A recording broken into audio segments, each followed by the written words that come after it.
Seja muito bem-vindo ao audiobook ABC. Deixe seu like, se inscreva, vamos à leitura. Cristianismo Puro e Simples, livro 4, capítulo 6. 2 notas. A fim de evitar mal-entendidos, decidi acrescentar notas sobre 2 pontos que emergem do último capítulo. 1. Um crítico sensato me escreveu perguntando por que Deus, se desejava filhos e não soldadinhos de chumbo, não gerou vários filhos desde o começo, em vez de primeiro criar soldadinhos de chumbo para depois dar-lhes vida por um processo assim tão difícil e doloroso. Uma parte da resposta a essa questão é bastante fácil, mas a outra parte provavelmente está além da compreensão humana.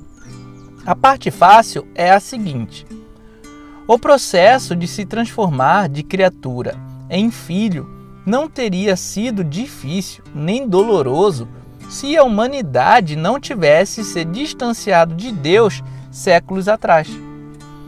Eles puderam agir assim porque Deus lhes concedeu o livre arbítrio e o fez porque um mundo de meros autônomos nunca seria capaz de amar e, portanto, nunca conheceria a felicidade infinita. Agora vem a parte difícil. Todos os cristãos concordam que há, no sentido pleno e original, um único Filho de Deus.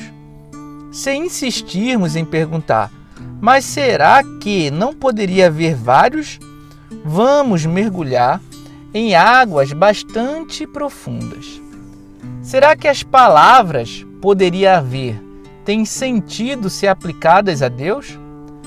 Você pode dizer que uma coisa finita particular poderia ter sido diferente do que era porque seria diferente se alguma outra coisa tivesse sido diferente? Se essa outra coisa tivesse sido diferente e assim por diante. As letras nessa página seriam vermelhas se o impressor tivesse usado tinta vermelha. E ele teria usado tinta vermelha se tivesse sido instruído para isso e assim por diante. Mas, quando estamos falando de Deus, por exemplo, sobre o fato mais básico e irredutível do qual todos os demais fatos dependem, não faz sentido perguntar se poderia ter sido de outra forma. Quando se trata de Deus, as coisas são o que são e ponto.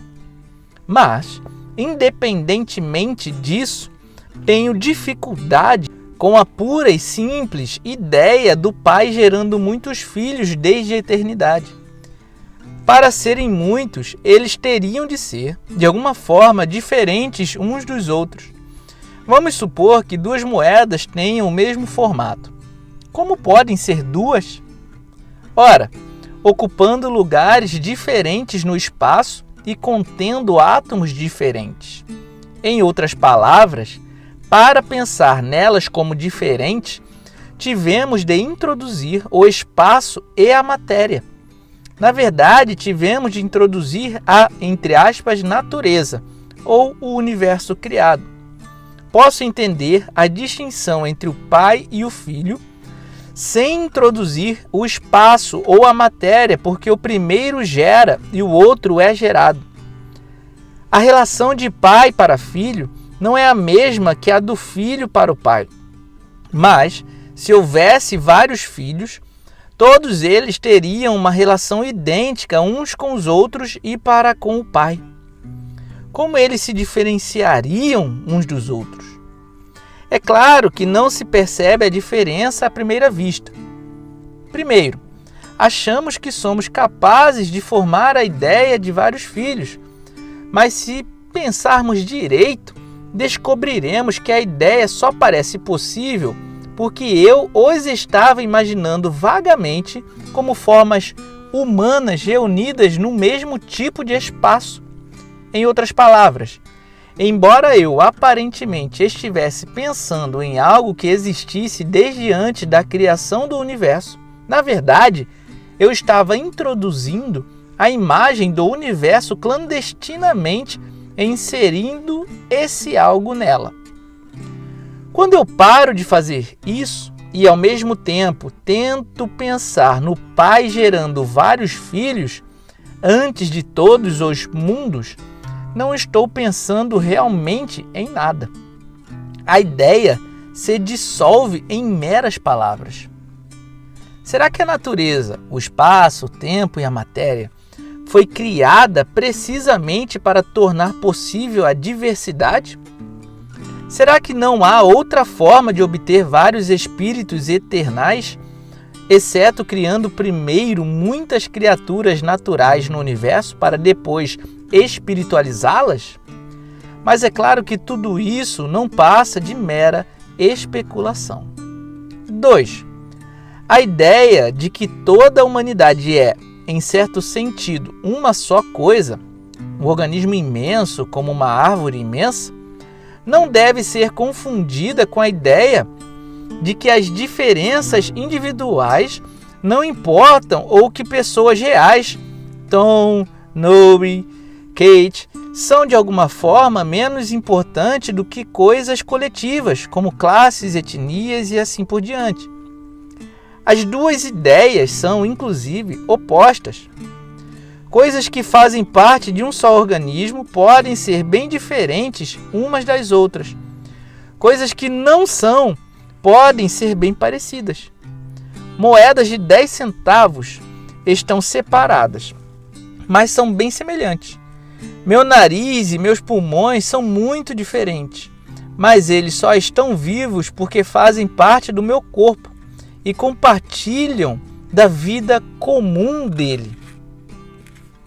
O cristianismo pensa nos indivíduos humanos não como meros integrantes de um grupo ou itens de uma lista, mas como órgãos integrantes de um corpo, diferentes uns dos outros e cada um contribuindo com o que nenhum outro poderia contribuir.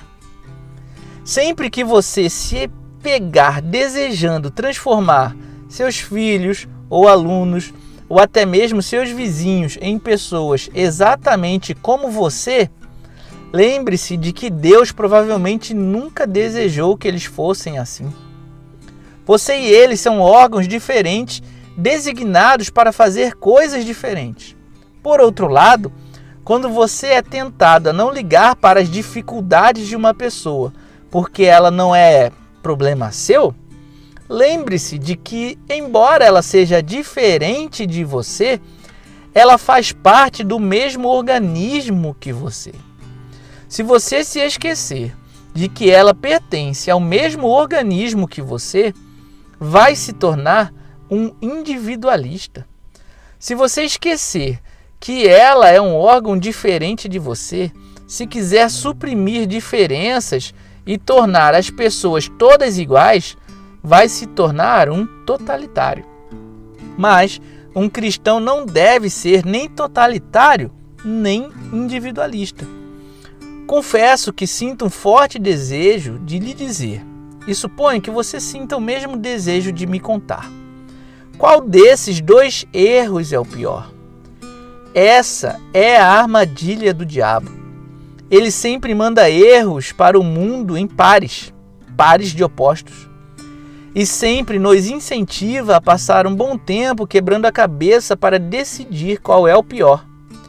E o real motivo disso fica evidente. Ele confia no seu desprezo por um erro para atraí-lo gradativamente ao erro oposto. Mas não vamos nos deixar enganar. Temos de manter nossos olhos focados no objetivo e passar bem no meio dos dois erros. Esse é o nosso único interesse relacionado a esses dois erros.